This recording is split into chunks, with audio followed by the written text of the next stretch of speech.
करते सर्वांना, तुम्ही unmute करून द्या. मेरे 2 मिनिट.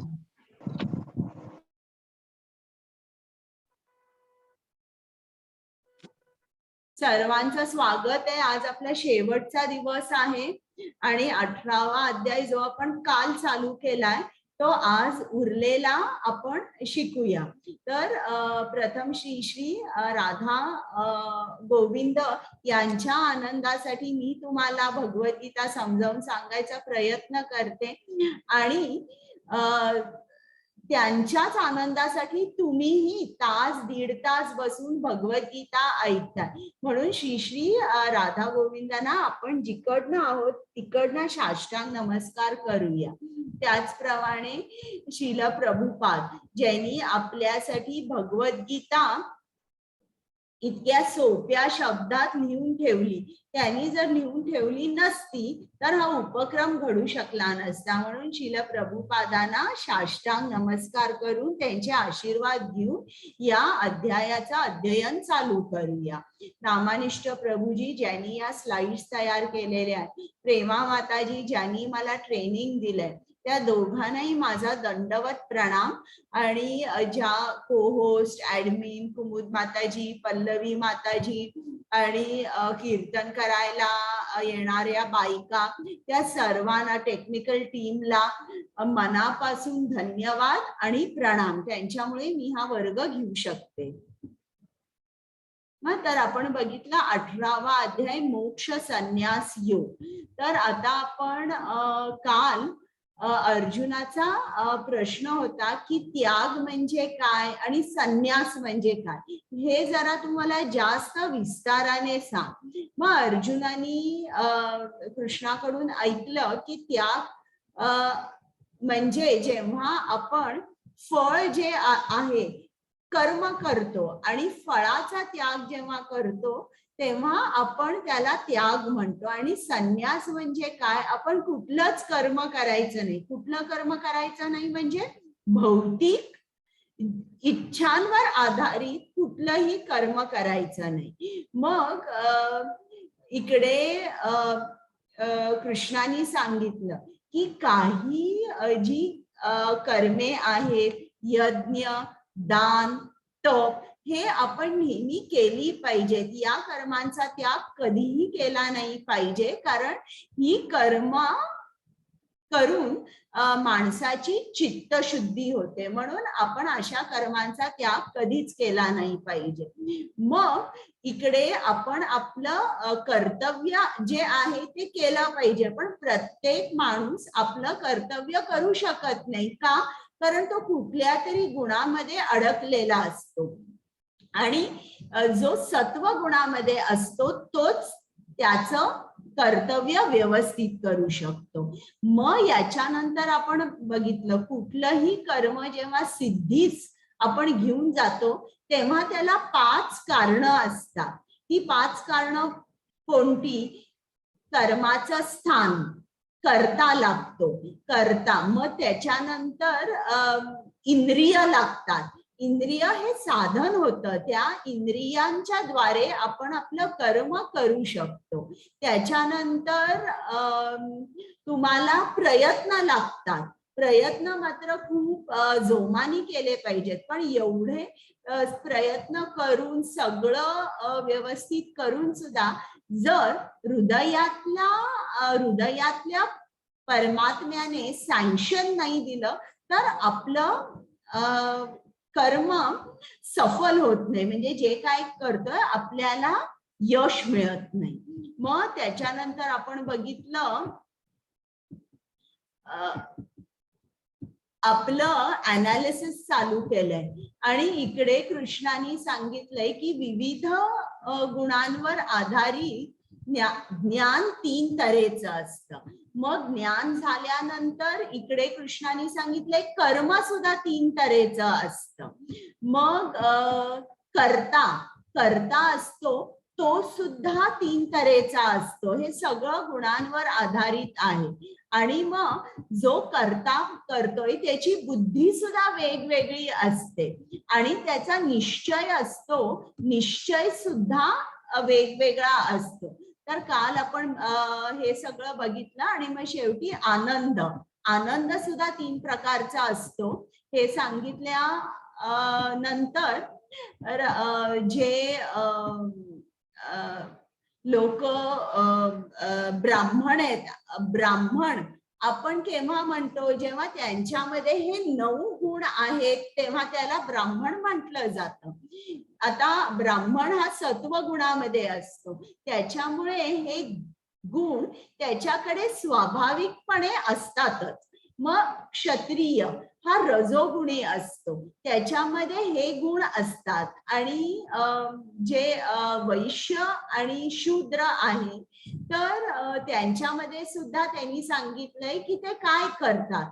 जो वैश्य आहे तो कृषी, गोरक्षा किंवा आपण आता असं म्हणू ऍग्रिकल्चर आणि बँकिंग असे हे वैश्य करतात. आणि जे शूद्र आहे ते वैश्य, क्षत्रिय आणि ब्राह्मणांच्या घरी नोकर म्हणून काम करतात. तर आता आपण पुढे आपला हा चालू करूया. कुमुद माताजी. हरे कृष्णा. यत प्रवृत्तिर्भूतानां येन सर्वम् इदं ततं सकर्मणा तमभ्यचर्या सिद्धिं विन्दति मानवः. हरे कृष्णा. हरे कृष्णा. सर्व जीवांचा उद्गम आणि सर्वव्यापी असणाऱ्या भगवंतांची पूजा करून मनुष्य आपल्या स्वकर्माद्वारे सिद्धी प्राप्त करू शकतो. हरे कृष्णा. म्हणजे आता बघा, हे वेगवेगळे वर्ण आहेत. कोणी ब्राह्मण आहे, कोणी क्षत्रिय आहे, कोणी वैश्य आहे, कोणी शूद्र आहे. आता ब्राह्मणाचं काय काम आहे? अध्ययन, अध्यापन. तो शास्त्र वाचतो, इतरांना जाऊन प्रवचन देतो, असं हे काम ब्राह्मणाचं आहे. मग असं आहे का की फक्त ब्राह्मणाला कृष्ण प्राप्ती होऊ शकते असं आहे का? कृष्ण म्हणतो नाही, मी सगळ्यांना अवेलेबल आहे. असं नाही आहे की मी फक्त ब्राह्मण आहे त्यांनाच माझी प्राप्ती होऊ शकते. मग कृष्ण आपल्याला एक सांगतोय, मी प्रत्येकाच्या हृदयात परमात्मा म्हणून स्थित आहे. तुम्ही इतरांची नक्कल करू नका. तुम्ही तुमची ड्युटी करा, ती सिन्सिअरली करा.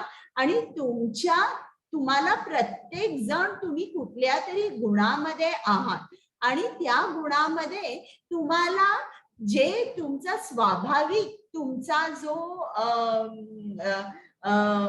वर्ण आहे किंवा तुमचा जो व्यवसाय आहे त्यामध्ये तुम्ही तुमचं कर्तव्य व्यवस्थित करा आणि तुम्हाला निश्चितच माझी प्राप्ती होईल.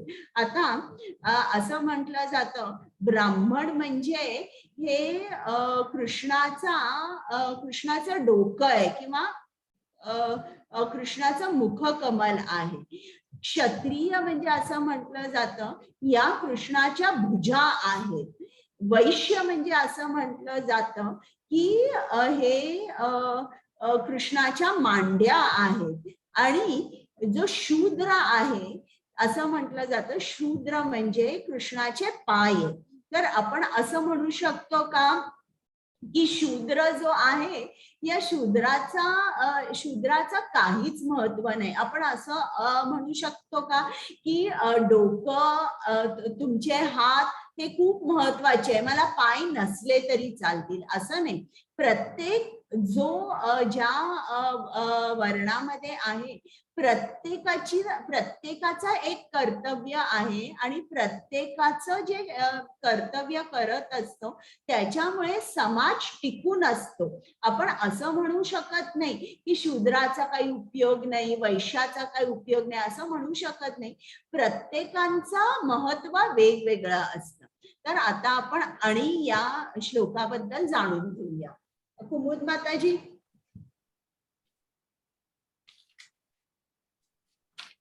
हरे कृष्णा.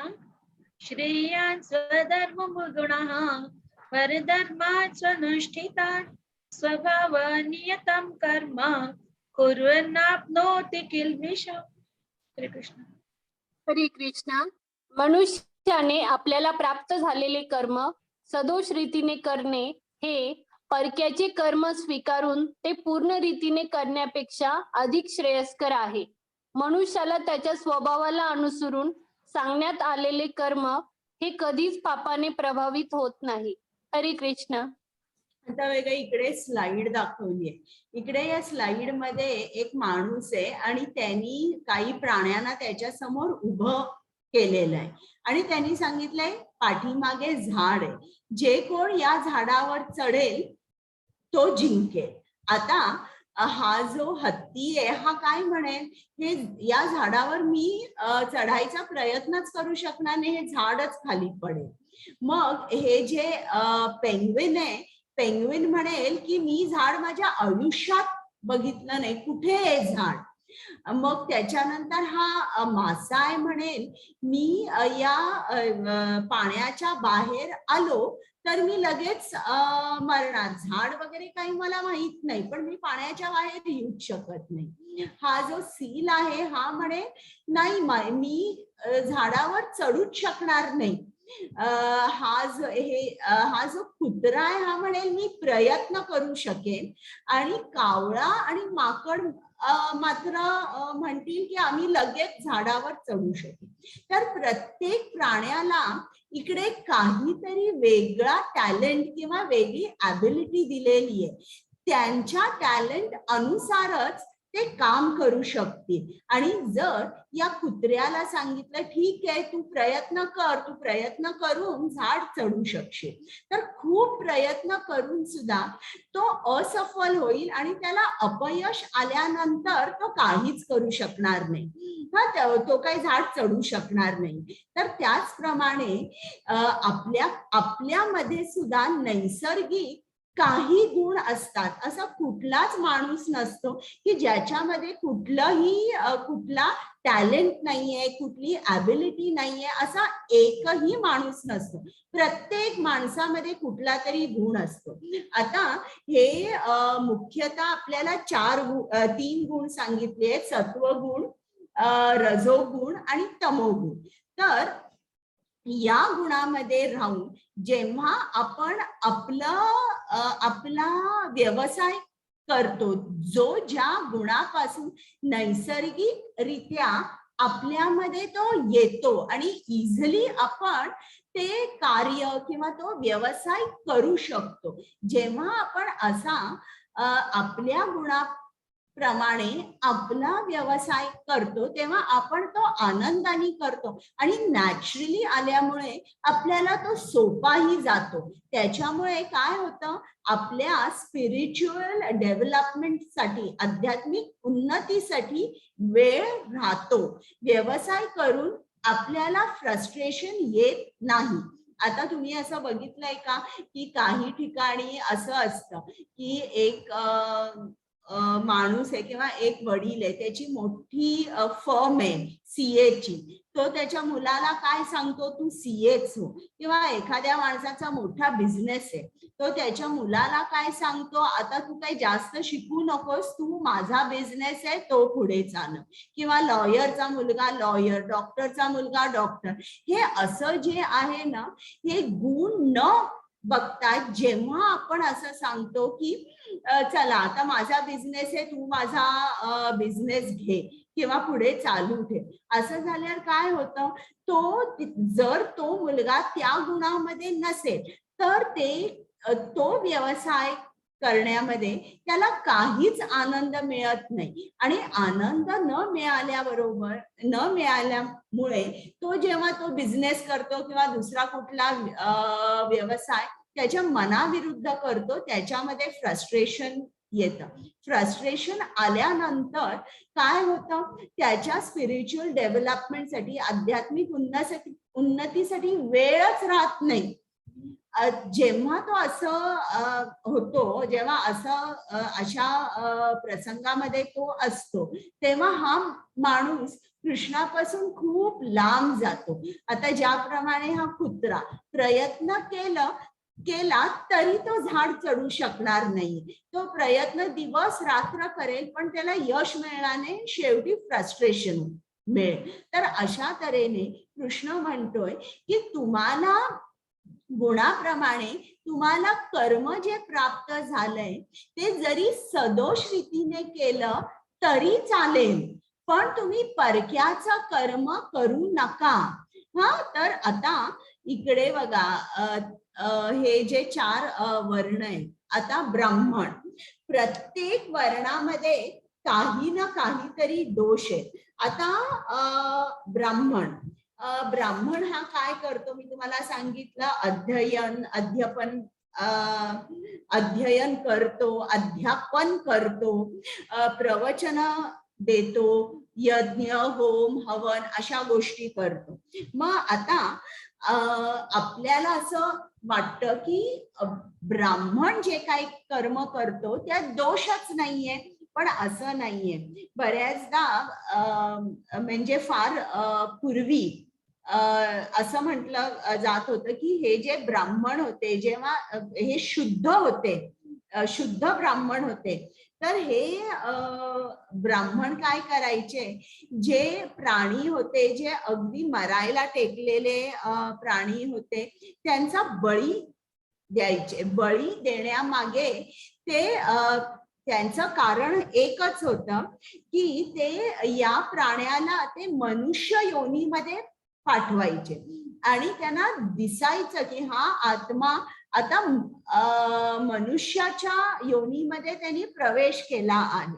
तर असं जेव्हा ते करायचे, ते कोणी म्हणेल, कुठला ब्राह्मण म्हणेल, अरे मी किती वाईट काम करतो, शेवटी तर मी प्राण्याला मारतोच आहे ना, असं तो म्हणू शकेल. तर हा एक दोष आपण दाखवू शकू की बघा इकडे हा ब्राह्मण आहे तरी या कर्मामध्ये दोष आहे.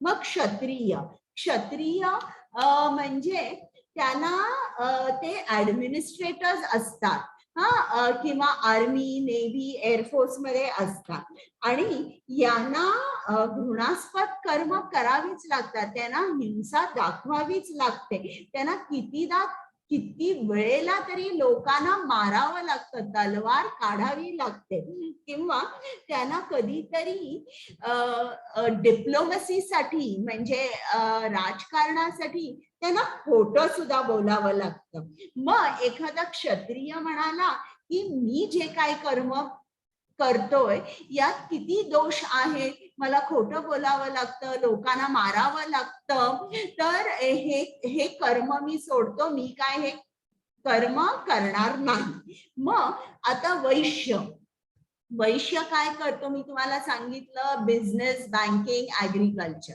तर वैश्याला सुद्धा खोटं बोलावं लागतं. बघा तुम्ही आता कुठल्याही दुकानात काही विकत घ्यायला गेलात, आता साडी, तर तो आपल्याला काय सांगतो दुकानदार, खोटं बोलतो की आपण ही जी साडी आहे मी तुम्हाला कॉस्ट प्राइसला, ज्या किमतीला मी खरेदी केली आहे त्याच किमतीला तुम्हाला देत आहे, वास्तविक त्याला दुप्पट तिप्पट फायदा झालेला असतो, पण बोलताना तो असं बोलतो. तर असं जर तो बोलला नाही तर त्याचा बिझनेस चालणारच नाही. तर बऱ्याचदा वैश्य जो असतो त्याला खोटं बोलावंच लागतं. मग तो असं म्हणाला की मी जे काय कर्म करतोय मला खोटं बोलावं लागतं, त्यात दोष आहे म्हणून मी कर्मच करत नाही, तर असं त्याला म्हणता नाही येणार. तर अशा तऱ्हेने प्रत्येक जण जे काही कर्म करतात त्याच्यामध्ये काही ना काहीतरी दोष असतोच. आता हा जो शूद्र आहे, जो क्षत्रिय सांगतो, आता क्षत्रियाने या शूद्राला सांगितलं मी इतक्या लोकांना मारलेलं आहे, आता त्यांचे शव घे आणि इकडे तू जाऊन ते शव इकडे देऊन ये, स्मशानभूमीमध्ये देऊन ये, किंवा असं काही सांगितलं. तर हे सुद्धा त्याला वाटेल बाबा किती हे मी वाईट कामं करतोय, तर किंवा मी अशा माझ्या असे जे मालक आहेत की जे दुसऱ्यांना मारतायत, अशांच्या घरी मी काम करते. तर अशा तऱ्हेने प्रत्येक दोष, प्रत्येक कर्म जे आहे त्याच्यामध्ये कुठला ना कुठला तरी दोष असतो. तरीही कृष्णाने सांगितलंय की तुमच्या गुणाप्रमाणे किंवा तुमच्या स्वभावाप्रमाणे तुम्ही ज्या गुणात आहात तेच तुम्ही तुमच्या वर्णात राहून तीच कर्म करा, पण परक्याचे कर्म करू नका. आता तुम्ही मला सांगा, समजा जर एक ब्राह्मण आहे आणि त्याला जर सांगितलं की आता तू तुझं हे पुरोहिताचं काम सोड आणि तू लाईन ऑफ कंट्रोल वर जा आणि तिकडे युद्ध चालू आहे आणि तू सेनेमध्ये दाखल हो. तर असं जर त्याला सांगितलं तर मला सांगा की तो चांगला लढा देऊ शकेल का, किंवा तो एक सैनिक म्हणून शोभून दिसेल का? सांगा बरं मला. नाही माताजी. हा, सविता माताजी. नाही नाही नाही का? नाही तो कोण. त्या गुणातच नाहीये. त्याला बंदूक देखील उचलायला येणार नाही, तलवार सुद्धा उचलता नाही येणार आणि उचलली तर ती चालवता नाही येणार. तर अशा तऱ्हेने कृष्ण आपल्याला इकडे सांगत आहे की तुम्ही जे काय कर्म करताय तुमच्या गुणानुसार करा. त्यांनी वर्णाश्रमाची कृष्णाने स्थापना का केली आहे? कारण प्रत्येकाची आध्यात्मिक उन्नती होईल. जेव्हा आपण आपल्यामध्ये काही नैसर्गिक गुण असतात त्याप्रमाणे आपण आपला व्यवसाय जो आहे तो जर आपण चूज केला, तो जर व्यवसाय निवडला तर मग काय होतं, आपल्याला आनंद होतो. आपण आता इकडे कृष्णाने सांगितलं तुम्ही जे काही कर्म करणार आहात ते माझ्यासाठी करा, आनंदाने करा आणि मला अर्पण करा. जर जेव्हा आपण नॅचरली नैसर्गिकरित्या आपल्यामध्ये आता आहे ती ॲबिलिटी, मग जेव्हा ते कर्म आपण आनंदाने करतो मग त्याचं फळ सुद्धा आपल्याला जर कृष्णाला द्यायचं असेल तर आपल्याला काही त्याच्यामध्ये वाईट नाही वाटत, आपण आनंदाने ते देऊ शकतो. म्हणून इकडे कृष्णाने वर्णाश्रमाची स्थापना केली आहे, कारण माणसाची आध्यात्मिक उन्नती होऊ शकेल. हरे कृष्ण. हरे कृष्ण मातेजी.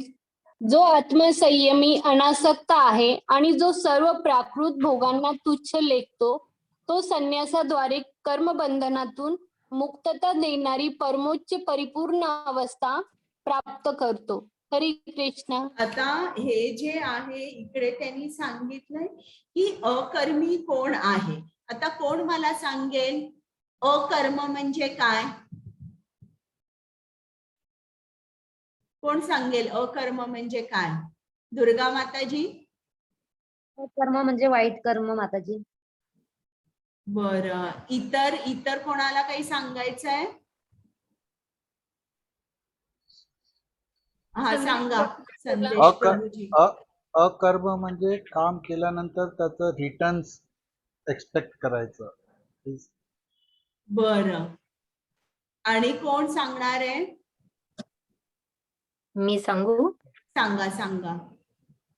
जे काही आपण कर्म करतोय ते कृष्णाला सोपवून द्यायचं.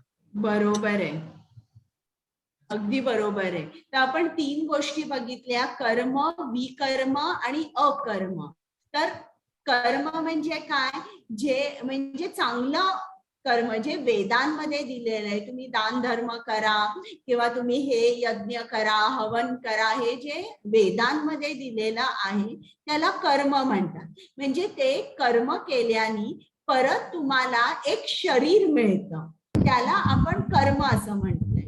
मग विकर्म म्हणजे काय? जे शास्त्राने निषिद्ध मानलेलं आहे, म्हणजे दारू पिणे, नॉनव्हेज खाणे, म्हणजे हे विकर्म झाले की वाईट कर्म. आणि अकर्म म्हणजे काय? जेव्हा तुम्ही कुठलंही कर्म कृष्णाच्या आनंदासाठी करताय त्याला अकर्म म्हणतात. तर जो अकर्म करतो तो कसा असतो? तो आत्मसंयमी असतो, अनासक्त असतो आणि सर्व भौतिक इच्छा ज्या असतात तो त्यांना तुच्छ मानतो, किंवा भौतिक आनंद जो असतो तो त्याला तुच्छ लेखतो आणि त्याचं मन तो नेहमी कृष्णामध्ये लीन ठेवतो किंवा तो नेहमी भक्तीमध्ये व्यस्त असतो का? असं कर्म केल्यावर त्याला कर्म बंधनातून मुक्ती मिळते आणि परिपूर्ण अवस्था प्राप्त होते. तर जो अकर्मी आहे तो कसा असतो इकडे सांगितलेला आहे. हरे कृष्ण. कुमुद माताजी. हरे कृष्णा. हो माताजी करते.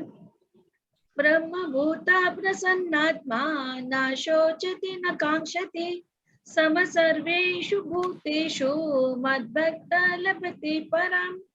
हरे कृष्णा. हरे कृष्णा.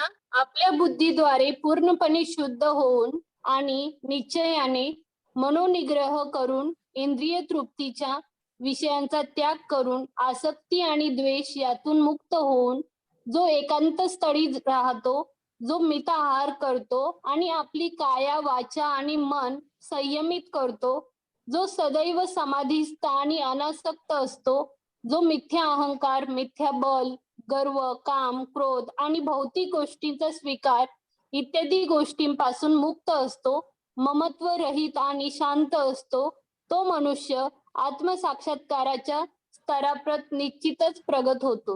हरे कृष्ण. आता आत्म साक्षात्कारी माणूस कसा असतो त्यांनी सगळं दिलेलं आहे की तो इंद्रिय तृप्तीय विषयांचा त्याग करतो, आसक्ती आणि द्वेष यापासून तो मुक्त असतो आणि आहार कसा असतो त्याचा अगदी थोडासा आहार असतो आणि त्याचं मन कसं असतं, मन त्याच्या नियंत्रित असतं, नियंत्रित मन असतं त्याचं आणि मिथ्या अहंकार नसतो त्याला. तर हे सगळं त्यांनी दिलंय.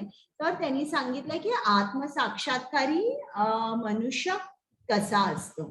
तर पहिल्यांदा जेव्हा आपण भक्त होतो, आपण जप करतो, कृष्ण सेवा करतो, तर आपल्याला या ब्रह्मभूत स्तरावर पोचलं पाहिजे.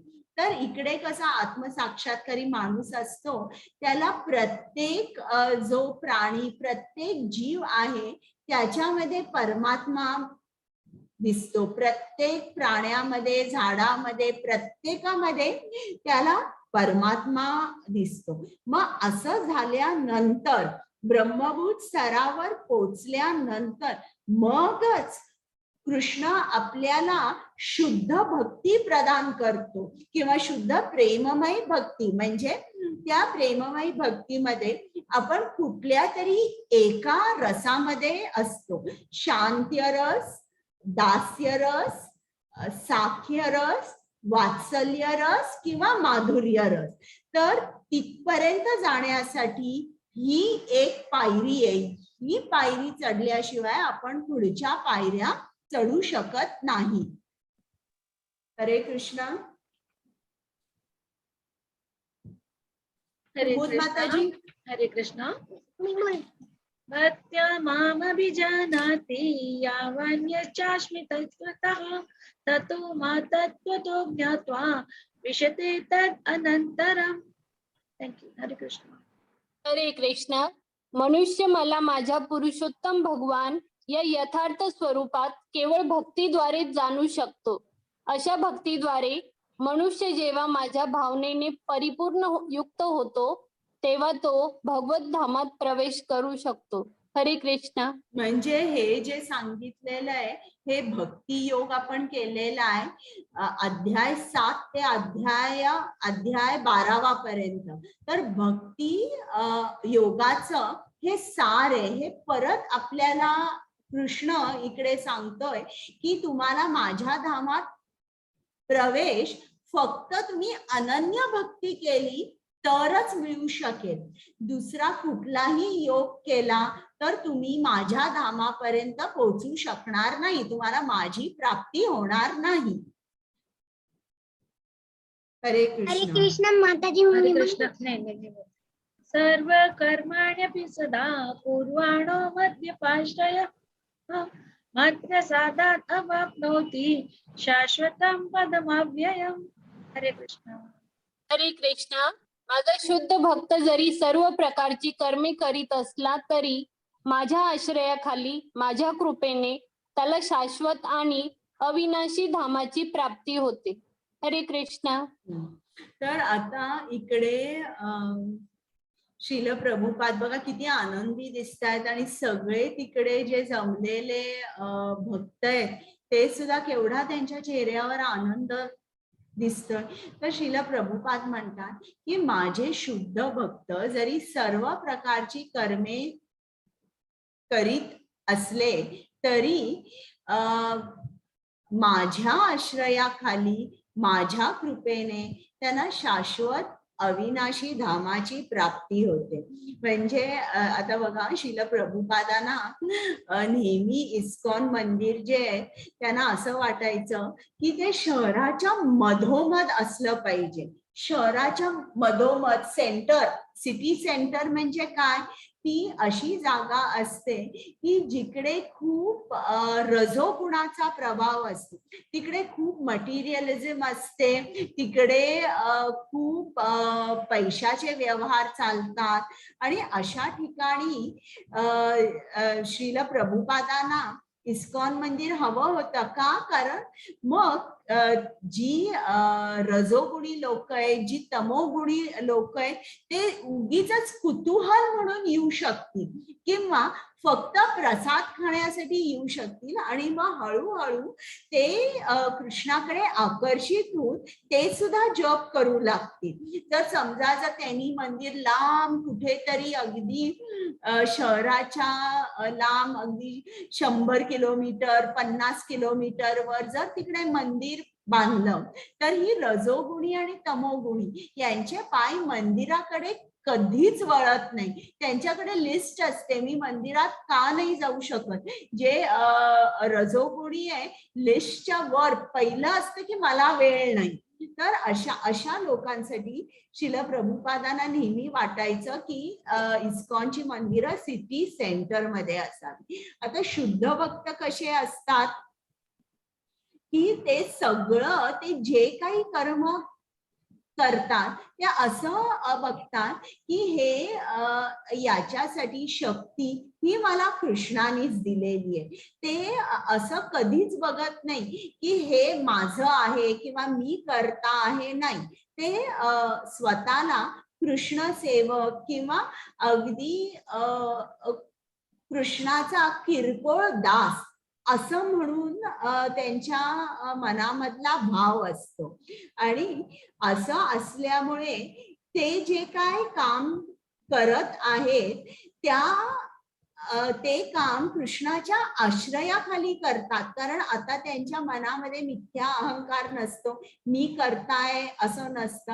हे सगळं जे काय ते काम करतायत जाणीवपूर्वक अशा तऱ्हेने काम करतात की इंद्रिय मला कृष्णाने दिली, हे बाकीचं साहित्य जे आहे हे कृष्णाने दिलं, मी बुद्धी सुद्धा मला कृष्णाने अर्पण केली म्हणून मी काम करतो.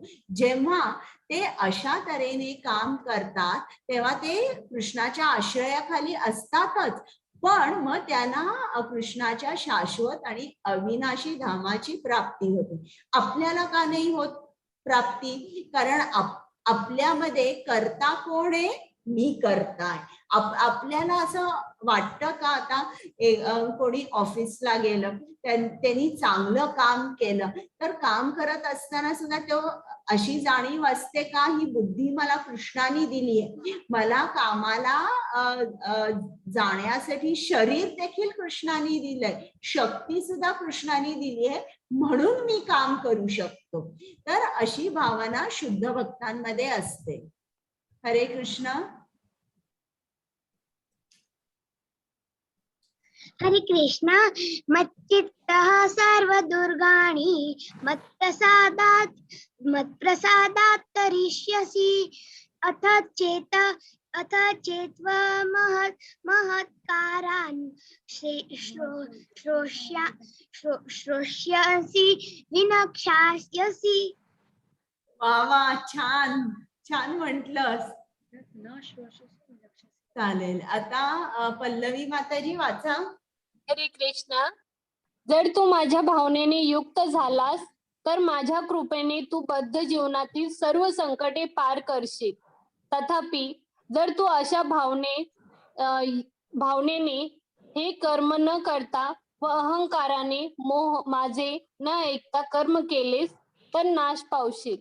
हरे कृष्ण. आता बघा इकडे कृष्ण आपल्याला चॉईस देतोय आणि परिणामी सांगतोय काय होणार आहे, की जर आपण कृष्ण भावनेमध्ये कुठलंही काम केलं, कृष्ण भावनेमध्ये आपण जीवन आपलं जगत असू, तर मग येणारी संकट जी आहे, कृष्ण आपल्याला शक्ती देईल ज्या रीतीने आपण ही संकटे पार करू. पण त्याच्या उलट जर आपण काम केलं की करता मी भोगता मी, मग काय होणार आहे, अहंकार मध्ये आल्यावर जे काय आपण कर्म करतोय त्या कर्मामुळेच आपला नाश होणार आहे, किंवा ते कर्म करून सुद्धा ते असफल होणार आहे.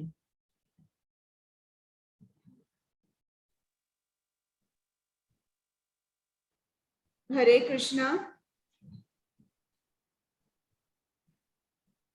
हरे कृष्ण. ईश्वर सर्वभूतानां हृद्देशेऽर्जुन तिष्ठति भ्रामयन् सर्वभूतानि यन्त्रारूढानि मायया. हरे कृष्ण. हे अर्जुन, परमेश्वर प्रत्येक जीवाच्या हृदयात स्थित आहे आणि तो सर्व जीवांचे भ्रमण निर्देशित करीत आहे. हे सर्व जीव मायेने बनविलेल्या यंत्रावर आरूढ आहेत.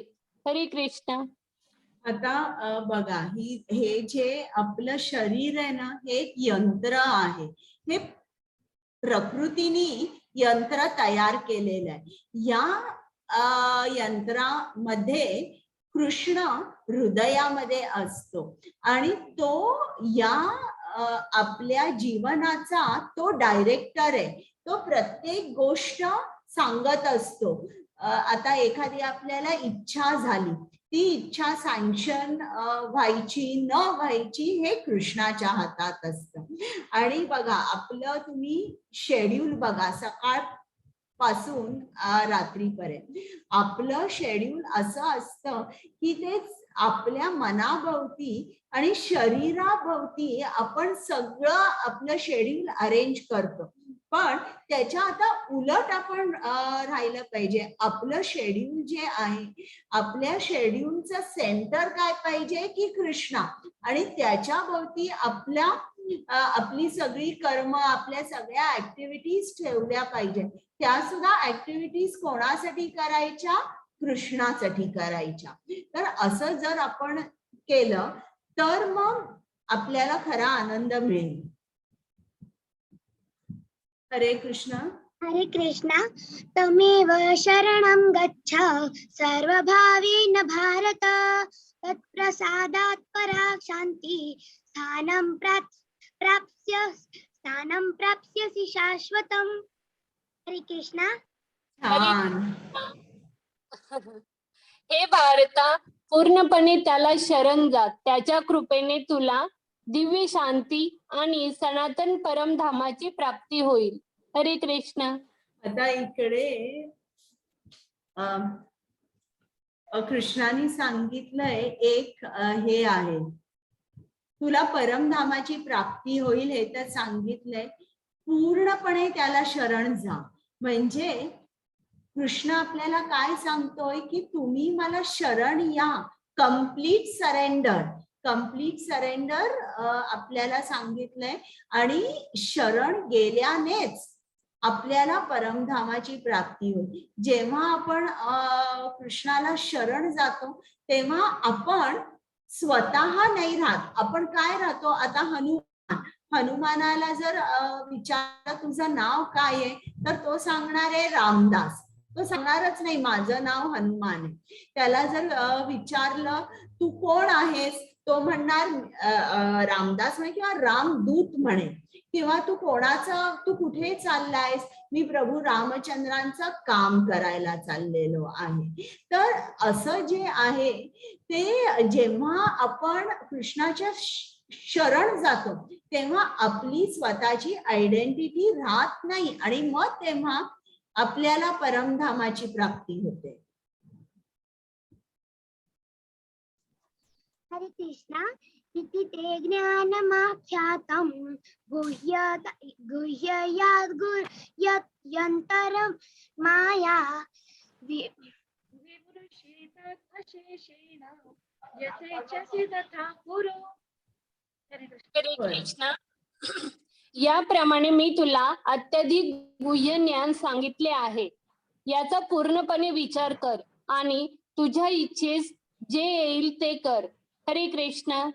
बघा आता 18 अध्याय खूप शांतपणे कृष्णाने अर्जुनाला समजावून सांगितले.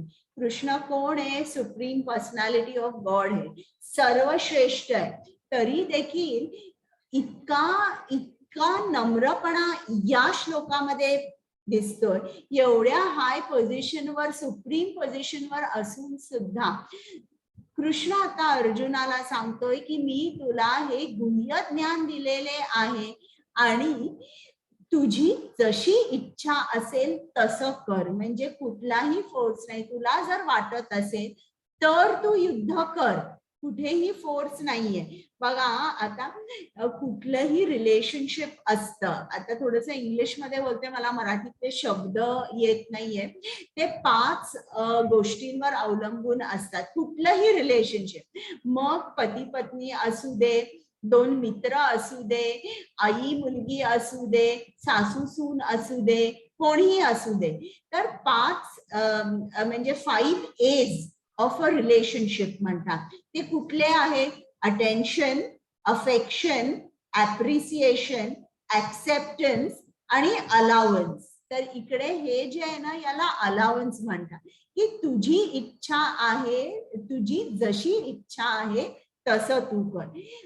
यथा इच्छिते तथा कुरु. तुझी इच्छा आहे तरच तू युद्ध कर. म्हणजे एवढं ज्ञान देऊ अर्जुनाने केवढे प्रश्न विचारले, परत परत ते प्रश्न त्यांनी विचारले. मला हे समजलं नाही, तू सविस्तरपणे सांग. तरी देखील शांतपणे एवढं सांगून सुद्धा कृष्णाचा केवढा मोठेपणा आहे बघा.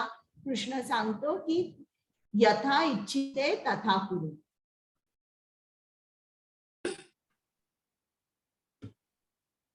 हरे कृष्ण. हरे कृष्ण. मन्मना भव मद्भक्तः मद्याजी मां नमस्कुरु. स्वप्नामे वैश्यसि सत्यं ते प्रतिजाने प्रियोसि मे. हरे कृष्ण. हरे कृष्ण. सदैव माझे चिंतन कर, माझा भक्त हो, माझे पूजन कर आणि मलाच नमस्कार कर. याप्रमाणे निश्चितपणे तू मला प्राप्त होशील.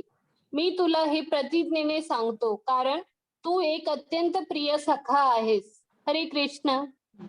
आता इकडे बघा, हे जे 18.65 आहे आणि 9.34 9.34 हे दोन्हीही सेम आहेत श्लोक. तर हा श्लोक जो आहे हा रिपीट झालेला आहे. मन्मना भव मद्भक्तो मद्याजी माम नमस्कुरु. तर हा जो भक्त आहे, हा जो श्लोक आहे, हा रिपीट झालेला आहे. म्हणजे काय? हे खूप खूप महत्वाचं आहे. जे महत्वाचं आहे तेच आपल्याला कृष्णाने 2दा सांगितले. म्हणजे काय? ही गोष्ट तुम्ही विसरू नका. सदैव माझेच चिंतन करा, माझेच भक्त व्हा, माझेच पूजन करा आणि मला नमस्कार करा. याच्यावरून आपल्याला समजतंय की हो, कृष्ण आपल्यासाठी आतुरतेने वाट बघतोय. त्याला असं वाटतंय की मला यांची प्राप्ती झाली पाहिजे. पण आपली इच्छा आहे का खरी की हो मला कृष्ण प्राप्ती झाली पाहिजे, की आपण भौतिकाच्याच विषय जी आहेत किंवा इंद्रियांचे विषय आहेत त्याच्या प्राप्तीच्या पाठीमागे आहोत? हा आपण विचार केला पाहिजे. हरे कृष्ण. हरे कृष्ण. सर्वधर्मान् परित्यज्य मामेकं शरणं व्रज. अहं त्वां सर्वपापेभ्यः मोक्षयिष्यामि मा शुचः. हरे कृष्ण. हरे कृष्ण.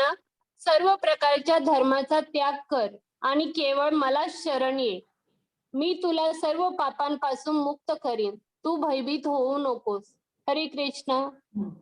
आता इकडे बघा, हे दोन तऱ्हेने हा श्लोक सांगायला येतो.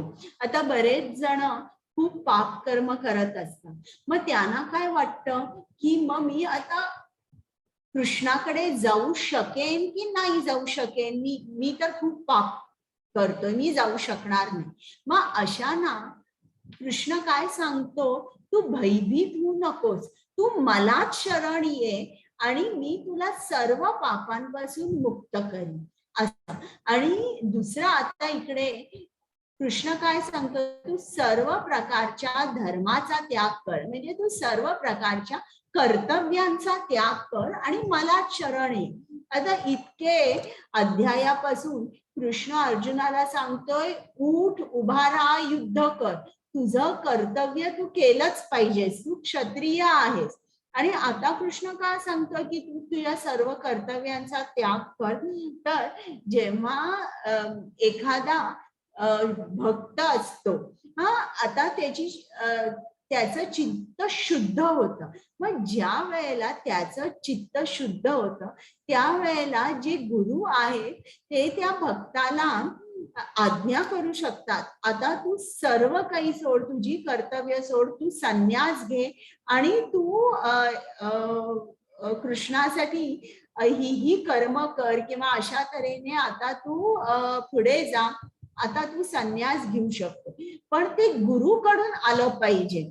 असं नाही की आपल्या मनात आलं की मला संन्यास घ्यायचा आहे, मला जायचंय, असं नाही.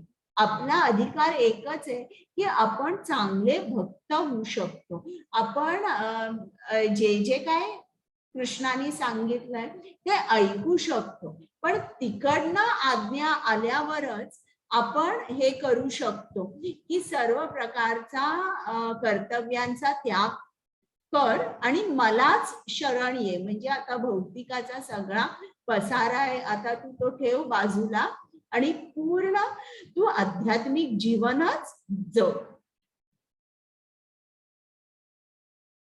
हरे कृष्ण. हरे कृष्ण.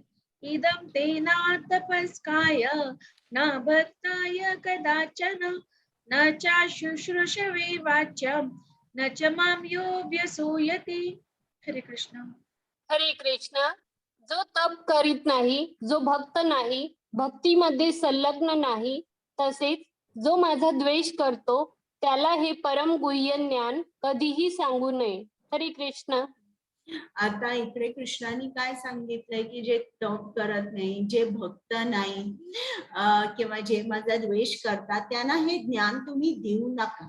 पण तरी पण श्रील प्रभुपाद सांगतात की आम्ही इकडे इस्कॉन मध्ये चान्स घेतो, आम्ही सगळ्यांनाच सांगतो कृष्ण कोण आहे, तुम्ही कृष्णाचं नाम घेतलं तर तुम्हाला काय फायदा होणार आहे, आम्ही सांगतो.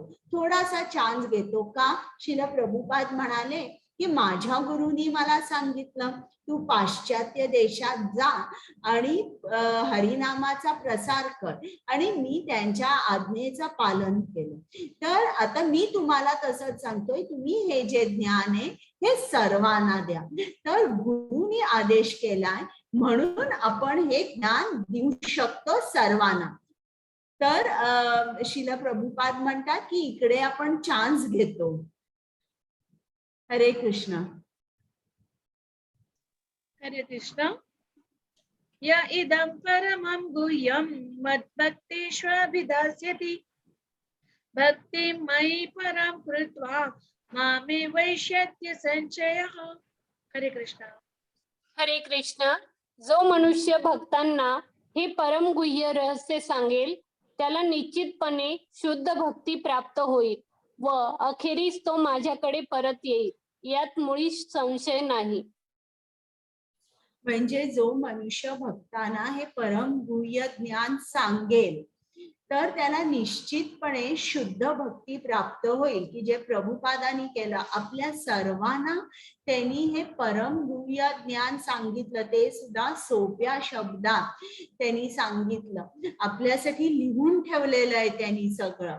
तर तुम्ही बघा श्रील प्रभुपादांचे ऋण फेडू शकता का? त्यांनी आपल्यावर केवढं मोठं म्हणजे केवढं मोठं त्यांनी आपल्याला ज्ञान दिलेलं आहे आणि इतकं त्यांनी दिलंय की आपण त्यांचं म्हणजे काहीच परत करू शकणार नाहीये.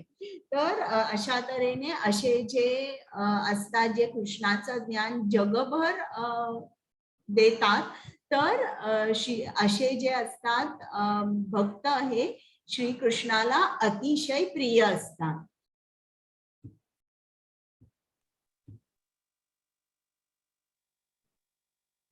हरे कृष्णा. माताजी, हे 69. न च तस्मान् मनुष्येषु कश्चिन्मे प्रियकृत्तमः भवति न च मे तस्मान् अन्य प्रियतरो भुवि. हरे कृष्णा. हरे कृष्ण. त्याच्यापेक्षा मला अधिक प्रिय असा कोणीही सेवक या जगामध्ये नाही, तसेच त्याच्यापेक्षा अधिक प्रिय असा कोणी होणारही नाही. हरे कृष्ण. म्हणजे जो हे काम करतो, कृष्ण नामाचा प्रसार करतो, कृष्णाला तो अत्यंत प्रिय असतो. हरे कृष्ण. हरे कृष्णा. अद्येष्यते च य इमं धर्म्यं संवादमावयोः ज्ञानयज्ञेन तेनाहम् इष्टस्याम् इति मे मतिः. हरे कृष्णा. हरे कृष्ण. आणि मी घोषित करतो की जो कोणी आपल्या या पवित्र संवादांचे अध्ययन करतो, तो आपल्या बुद्धीद्वारे माझे पूजन करतो. हरे कृष्ण. याला म्हणतात अज्ञात सुकृती. तुम्ही सर्वांनी 18 दिवस येऊन, 18 नाही 21 दिवस तुम्ही आलेला आहात, त्यापैकी 19 दिवस तुम्ही रोज गीता ऐकताय, तास 1.5 तास तुम्ही बसताय क्लासमध्ये. म्हणजे तुम्ही काय करताय, या पवित्र संवादाचा तुम्ही अभ्यास करताय. तर बुद्धीद्वारे तुम्ही पूजा करताय कृष्णाची. आणि जेव्हा म्हणजे हे जे तुम्ही करताय याला अज्ञात सुकृती म्हणतात. तुम्ही चांगलं कर्म करताय आणि तुम्हाला माहित पण नाहीये की या कर्माचं तुम्हाला काय फळ मिळणार आहे, म्हणून अज्ञात म्हणतात. हरे कृष्ण. हरे कृष्णा. श्रद्धावानन् असूयश्च शृणुयादपि यो नरः सोऽपि मुक्ता शुभान् लोकान् प्राप्नुयात् पुण्यकर्मणाम्. हरे कृष्णा. हरे कृष्ण. आणि जो मनुष्य श्रद्धेने व द्वेष न करता श्रवण करतो, तो सर्व पापातून मुक्त होतो आणि पुण्यवान लोक जेथे वास करतात त्या शुभ लोकाची तो प्राप्ती करतो. हरे कृष्ण. म्हणजे आपण श्रद्धेने आणि द्वेष न करता या 2 क्रायटेरिया झाल्या की तोच पापातून मुक्त होतो. म्हणजे जर तुमची श्रद्धा नसेल आणि कृष्णाबद्दल तुम्ही द्वेष दाखवला तर मात्र तुम्ही पापापासून मुक्त होणार नाही. हरे कृष्ण. हरे कृष्णा. नष्टो मोह स्मृतिर्लब्धा त्वत्प्रसादान् मयाच्युत स्थितोऽस्मि गत संदेहः करिष्ये वचनं तव. हरे कृष्णा. हरे कृष्ण. अर्जुन म्हणाला, हे कृष्ण, हे अच्युत, माझा मोह आता नष्ट झाला आहे. तुमच्या कृपेने मला माझी स्मृती पुन्हा प्राप्त झाली आहे. मी आता दृढ आणि संशयमुक्त झालो आहे आणि तुमच्या आज्ञेनुसार मी कर्म करण्यास तयार आहे. हरे कृष्ण. आता अर्जुनाने सांगितलं माझा भ्रम गेलेला आहे, मोह नष्ट झालेला आहे आणि आता मी युद्ध करणार आहे. हरे कृष्णा. श्लोक नंबर 74 ते 76. संजय म्हणाला, याप्रमाणे श्रीकृष्ण आणि अर्जुन या दोन महात्म्यांचा संवाद मी ऐकला. हा संवाद अत्यंत अद्भुत आणि रोमांचकारी आहे. व्यासदेवांच्या कृपेने हे परमगुह्य ज्ञान योगीश्वर श्रीकृष्ण अर्जुनाला सांगत असता साक्षात त्यांच्याकडून मी ऐकले आहे. हे राजन, श्रीकृष्ण आणि अर्जुन यांच्या या अद्भुत आणि पवित्र संवादांचे वारंवार स्मरण होऊन मला प्रतिक्षण पुन्हा पुन्हा हर्ष होत आहे. हरे कृष्णा. बघा, आता जेव्हा आपण भगवद्गीता पहिल्यांदा वाचतो आपल्याला आनंद होतो, खूप छान आहे असं आपण म्हणतो. पण परत परत तुम्ही वाचली, दर खेपेला तुम्हाला नवा रस, नवा आनंद प्राप्त होईल. तर का प्राप्त होईल? कारण कृष्ण हा आनंदाचा सागर आहे आणि तो कसा सागर आहे, तो अनलिमिटेड आहे, अनलिमिटेड आनंद. त्याच्या आनंदाला कुठेही मर्यादा नाहीये आणि हा आनंद आपल्याला एकसारखा नवीन मिळत असतो आणि अगोदरपेक्षा जास्त आनंद मिळत राहतो आपल्याला जेव्हा आपण एकसारखी भगवद्गीता वाचत राहतो. आता कुठलंही असं पुस्तक आहे का की आता तुम्ही मला सांगा की तुम्ही ते वाचलेलं आहे आणि तुम्ही ते जन्मभर आतापर्यंत वाचतच आहात, इतकं चांगलं पुस्तक आहे. आता सांगा बरं, असं कुठलंही पुस्तक आहे का? कोण सांगेल की तुम्ही ते वाचतच बसलेला आहे, 20 वर्ष झाली, 15 वर्ष झाली. आता अभ्यासाची पुस्तकं सोडा तुम्ही, कदाचित ती वाचावी लागतात, त्याला इलाज नसतो. पण दुसरं मी म्हणते, कुठली पुस्तकं? संजीव प्रभूजी बोला. नाही, असं कुठलं पुस्तक नाही की जे आपण आयुष्यभर वाचत आणि त्याच्यातून आनंद मिळवू शकतो, एकसारखा नवा आनंद आणि जास्त आनंद. पण भगवद्गीता हे तसं पुस्तक आहे की तुम्ही कितीही वर्ष जरी वाचलं त्याचा कंटाळा नाही तुम्हाला येणार आणि नवा आनंद तुम्हाला मिळत राहील. आता इकडे बघा, माझ्याकडे पल्लवी माताजी, कुमुद माताजी या दर खेपेला जितके आमचे दर महिन्यामध्ये 18 दिवसांची भगवद्गीता येते, दर खेपेला ते तेच श्लोक वाचतात. पल्लवी माताजी तोच अनुवाद वाचतात. आता त्यांना बघा, आपण त्यांना विचारूया. कुमुद माताजी,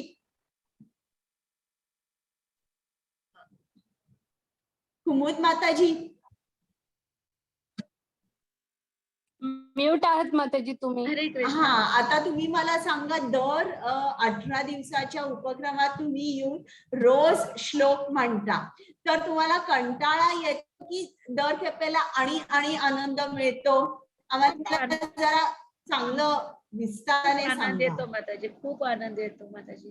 म्हणजे असं वाटतं की माझं जे काम आहे ना ते दुसऱ्यांनी कोणी न करा, मीच करा.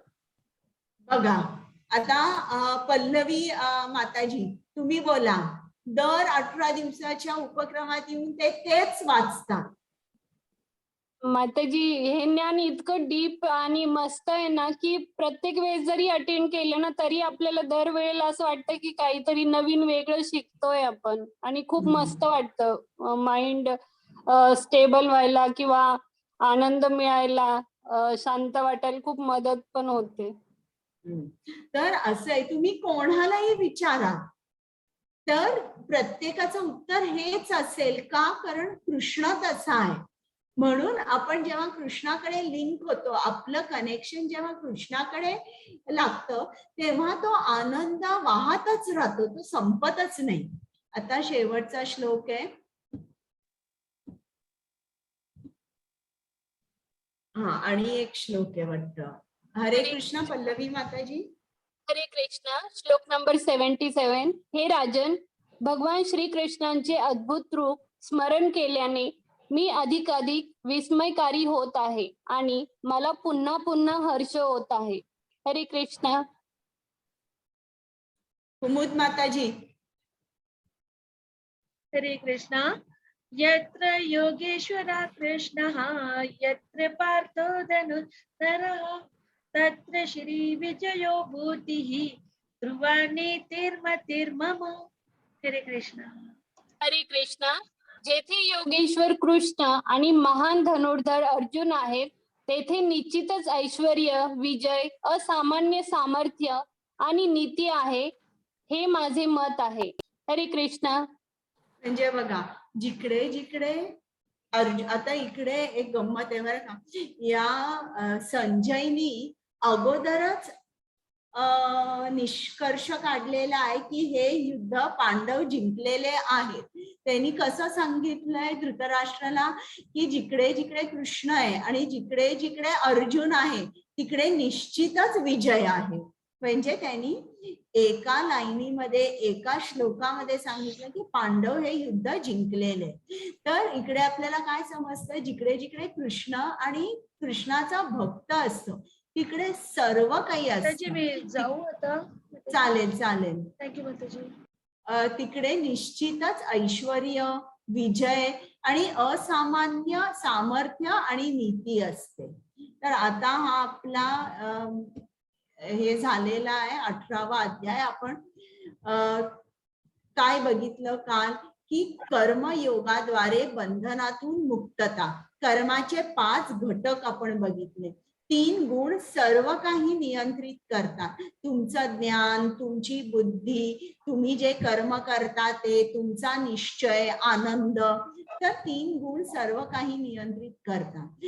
मग वर्णाश्रमाची कृष्णाने स्थापना का केली हे आपल्याला समजलं. शिल प्रभुपादांचं स्वप्न होतं, त्यांना पूर्ण जगामध्ये वर्णाश्रम धर्माची स्थापना करायची होती, पण ते स्वप्नच राहिलं, ते होऊ शकलं नाही.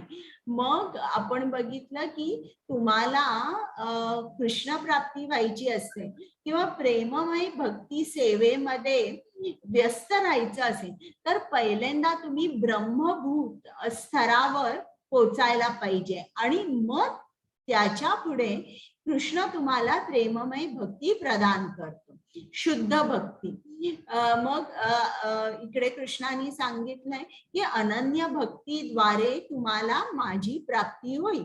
तुम्ही मला शरण या, तुम्ही सर्व धर्मांचा त्याग करा, मलाच शरण या आणि मी तुम्ही जी पाप केलेली आहे त्या सर्व ती पापे मी नष्ट करतो, तुम्ही फक्त मला शरण या. आणि मग शेवटी निष्कर्ष काय आहे की जिकडे जिकडे कृष्ण आहे आणि जिकडे जिकडे कृष्णाचा भक्त आहे तिकडे तिकडे ऐश्वर्य आहे, विजय आहे, असामान्य सामर्थ्य आणि नीती आहे. आता आपला हा संपलेला आहे. तर आता हे चैतन्य चरितामृतामधलं एक छोटस भजन आहे. हे मला वाटतं नंदिता माताजींनी शिकवलंय. तुम्ही काय म्हणायचं, फक्त कृष्ण कृष्ण कृष्ण कृष्ण कृष्ण कृष्ण कृष्ण कृष्ण हे, कृष्ण कृष्ण कृष्ण कृष्ण कृष्ण कृष्ण हे, कृष्ण कृष्ण कृष्ण कृष्ण कृष्ण कृष्ण रक्ष मां. एक मिनिट. कृष्ण कृष्ण कृष्ण कृष्ण कृष्ण कृष्ण कृष्ण पाही मां. राम राघव राम राघव राम राघव रक्ष मां. कृष्ण केशव कृष्ण केशव कृष्ण केशव पाही मां. आता तुम्हाला काही प्रश्न आहेत का? प्रश्न घेण्या अगोदर जिज्ञा माताजी प्लीज. येस माताजी. आता जी रेकॉर्डिंग स्टॉप करता का? हा करते.